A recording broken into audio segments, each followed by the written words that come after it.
We've had reality, we've had virtual reality, we've had augmented reality, we've had digital reality this morning. And real reality. Our next speaker is an evangelist and a leader on extended reality. Please welcome Miquel Vidal. Thank you.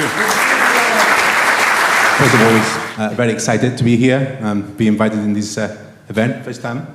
And also have to say, like, Sam is my first gig after the pandemic. And standing here and seeing you all of that, wow, this room is big.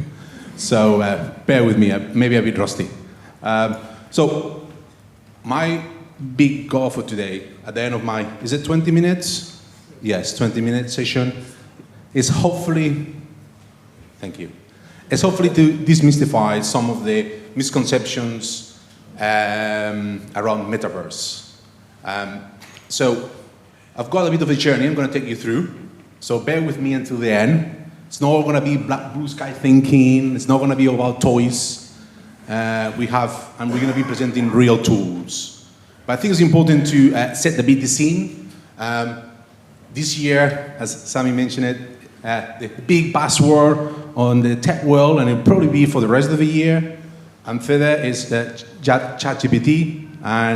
But which one was last year? Any guesses? Which one was the biggest buzzword in the technology world? No? Metaverse. And I know that because if you Googled the trends for high-tech search last year, Metaverse is in the top 10. So if I go around here, the room, the panel, and ask for any of you what Metaverse means, any volunteers? Don't be shy, we don't buy here. No volunteers? Right, let me give you the long, boring answer. So this is one of the definitions of the metaverse, which is, I said, I'm going to break this down for you folks. So at the end of today's sessions, you're going to get through that room as a metaverse experts. So I'm not going to read through that. You very well can read through. But this is, to me, one of the closest definitions of the metaverse.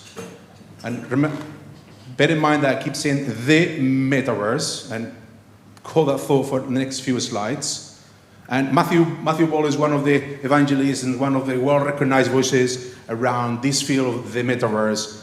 But ultimately, what I define a very simplistic version of the metaverse is the evolution of the internet. It's going to be the evolution of the internet. All of you are familiar with Web 1. Remember those days, 20 years ago? We used to use internet purely just texting, sending emails. Then we moved to Web 2. And then we start to do the whole social media, and then we move into Web 3. So Web 3 is started to bring that experience, started to bring that 3D world into the Web 3. And then most likely in the next 5-10 years, we're going to be moving to Web 4. Today, we're still in Web 2 version, which is the social media, but very slowly in the next few years, we're going to be moving to Web 3. But they're very simplistic set definition of the metaverse is the evolution of the internet, okay? But you may wonder, okay, what's all this Miquel is talking about here, the metaverse? And what ultimately is going to be the value proposition? The previous speaker, and some of you actually in the earlier session, already touched on some of those concepts. Augmented reality, virtual reality, I'm going to throw you a new one, mixed reality, and on top of that, we have the metaverse now. In the old days, we used to call it XR. XR stands for extended reality. Now we thread another new term, another buzzword called the metaverse. Obviously, those are big numbers, folks. And if you look at any of the big top 5 powerhouse consultancies, and that's Accenture, that is Deloitte, that is McKinsey, they all put the same numbers, if not bigger. So there must be something there. I'm not sure what, but there has to be something. But as I said, hopefully I'm going to try to break this down for you folks, because so far we've been sort of blue sky thinking, more of a toy than the actual tool. And I make a distinction. I think it's very important for this room to understand this distinction. And that's some of the misconception and some of the backlash the metaverse is getting. And I think it's more for a lack of understanding what the concept means. And everybody, when you go through that word, just turn off. Turn off because think, what the hell is all this? And what is my metaverse today? So let me break down in two different aspects. And I make a very simple distinction, folks. You've got two types of the metaverse. You have what we called the big M, and that is the future metaverse. So let me tell you something. The bad news is that the metaverse, capital M, big M, does not exist. Please put that in your brains. The metaverse, capital M, does not exist. Will probably be another 10 or 15 years before we get into the metaverse. Take you guys 25 years ago, when we all get excited about, going to a web browser and look through news. So that's where we are today. When we compare in terms of analogies and roadmaps, today we are 20, 25 years where we were with the metaverse, the internet, back in the late 90s. Where we've got today, though, and that's where we all in this room we fit on, is the small m. That's metaverses. And guess what? We all are in those metaverses. And the way it's broken down is in three main buckets. We've got the consumer metaverse. How many of you have played with Roblox, or have kids play with Roblox, or Minecraft, or have Phone 9? Maybe you have the room, I guess, some play, depending on the demographics, but at a ratio 100%, most of you kids have. So that is what today is being categorized as the consumer metaverse. The consumer metaverse are silos, what called walled garden environments, where people can go and experience 3D either through 2D or through a 3D environment. And again, it's important to understand, it's not only 3D, it's not only masks, it's not only goggles. You can also experience a metaverse through 2D, through laptops, through mobile phones, as well as with goggles. The commercial metaverse, where it's a bit more where all the others, they call it the enterprise metaverse, is where, and here we have an example where you start to build environments, again, silo environments, call it in technical terms walled gardens. Those are confined environments where you can create environments like we did in CBRE in the research office in the US, where you can create environments as part of the onboarding process or as part of the training process. So you can set up those environments for the enterprise level, and for newcomers, people coming through the onboarding process, they can put the goggles or going through a nice screen and then navigate through a virtual, basically on the cloud environment that we created for people to come to do the onboarding and expedite the process. There's another big project going on here in London, in Henrietta House.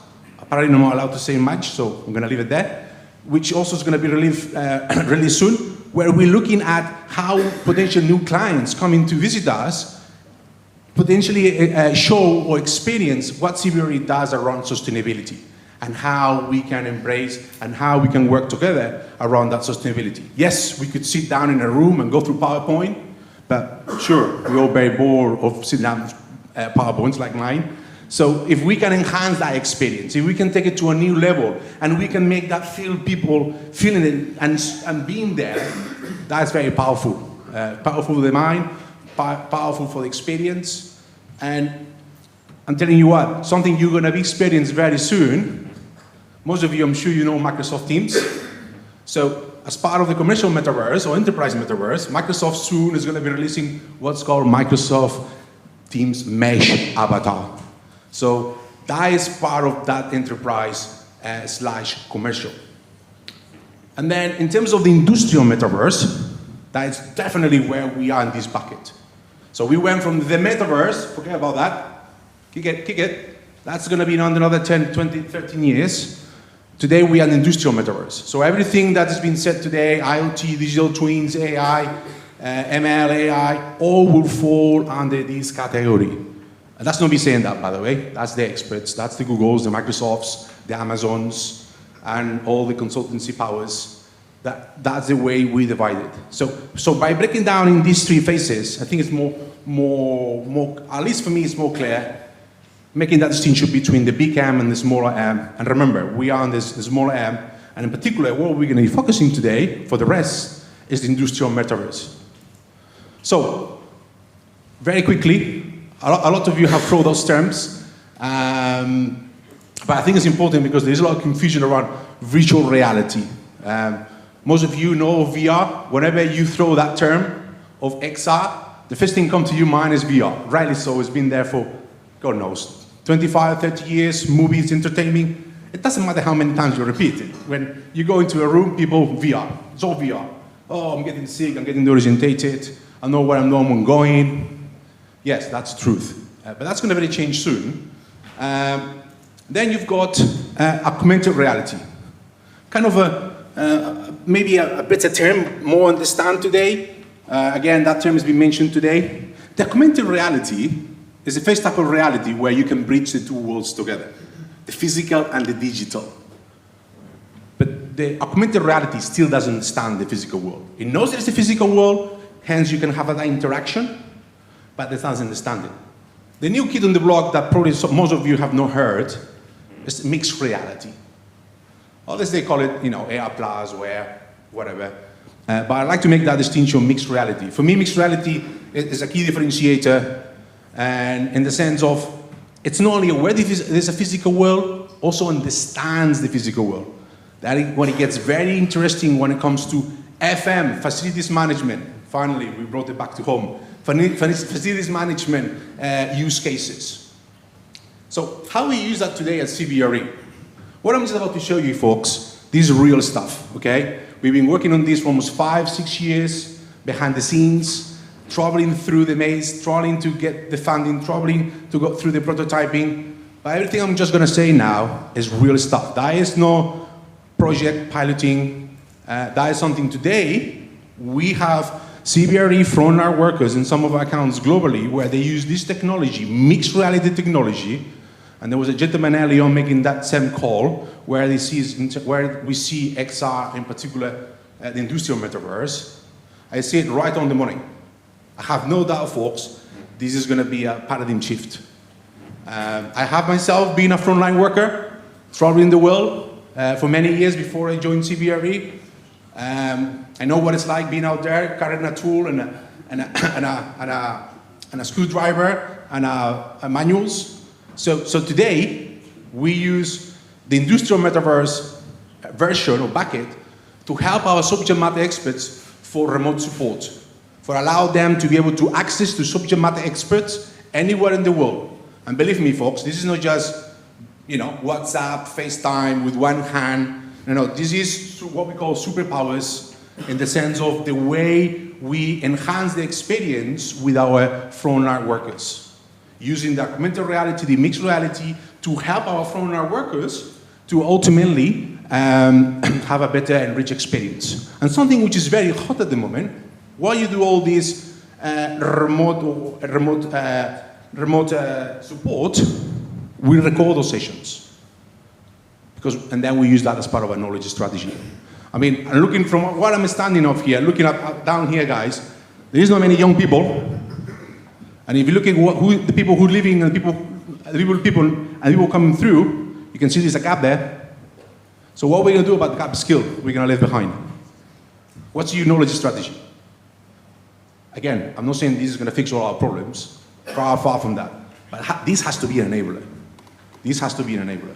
Number two, hey, we've got pre-audits coming along. We need to set up the cam. Can we do some rehearsal? Do we have a project going on? Rather than travel 5 times throughout the project, just travel once. Imagine all the CO2, productivity, and cost savings. And then the last but not the least, I may say, these 3 use cases, those are the straightforward ones. These are only scratching the tip of the iceberg.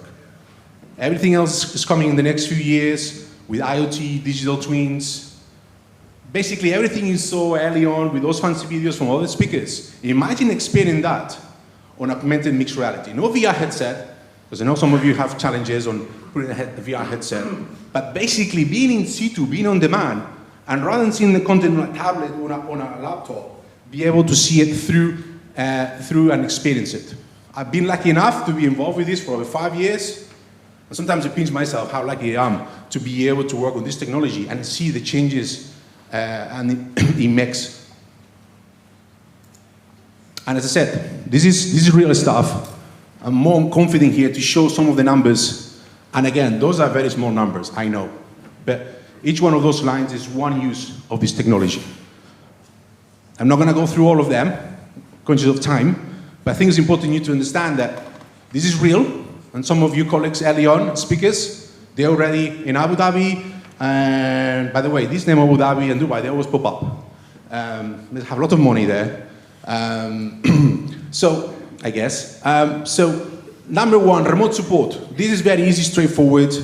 We need to do a calibration on a particular instrument. The third party or contractor, in this case OEM, couldn't come on site. So we, rather than wait for 2 or 3 weeks, because guess what? I used to be part of an OEM back in the days, and they also have resource issues and resources challenges. But they cannot have engineers sent everywhere at any time. So tapping on these technologies enhance that experience. It brings productivity gains, it brings cost savings, and what used to be in the cherry on the cake, which is no longer, now it's part of the cake, is the CO2 reductions. So it's a win-win scenario for everyone.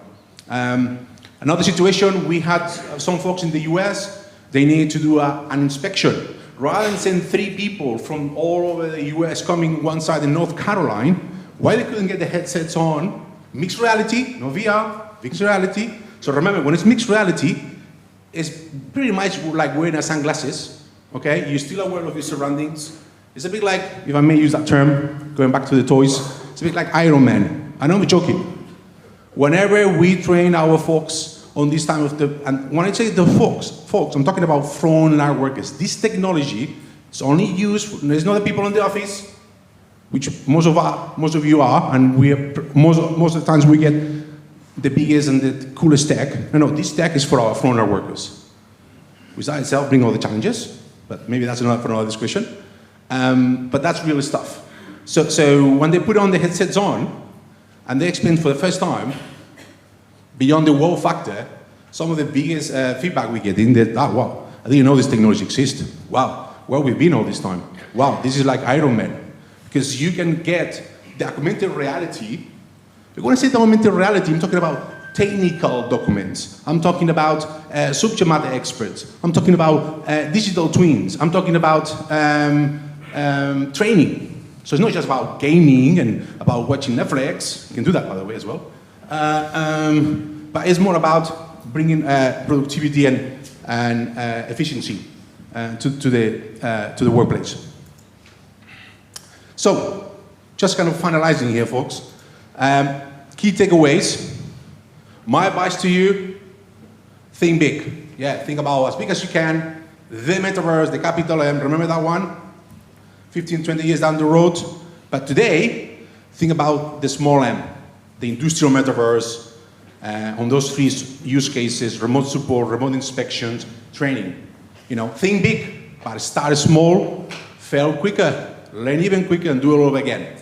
That's how in CBRE we are where we are today. And it's important that this room, with all the brains, with all the leadership out there in the FM sector, start to embrace this, because whether you like it or not, folks, this is coming. And that's not me saying the guy with a beard, with a funny accent. That is the likes of Tim Cook, Apple, that's the likes of Satya Nadella from Microsoft, that's the likes of Google and Amazon. These folks investing no millions, no billions, capital M, what they call the next generation of computing, and that's called spatial computing. So this technology taps on this technology, in this spatial computing, where it's all through wearables, where the content is not going to be limited by a piece of hardware. Today I was coming down from Cambridge. I went to the train. Everyone staring to their phones, watching the Netflix from last week, or Amazon Prime. In a few years, you're going to be all look upwards with the glasses on, the size of mine, by the way. So it's going to be these glasses that come in the next 4 or 5 years, next 4 or 6 years, you'll see augmented reality glasses that size, where everything you do today on the phone, pretty much you'll be able to do through the glasses, plus more. So don't be afraid, go out there, just do it, start to experiment and learn. Thank you very much.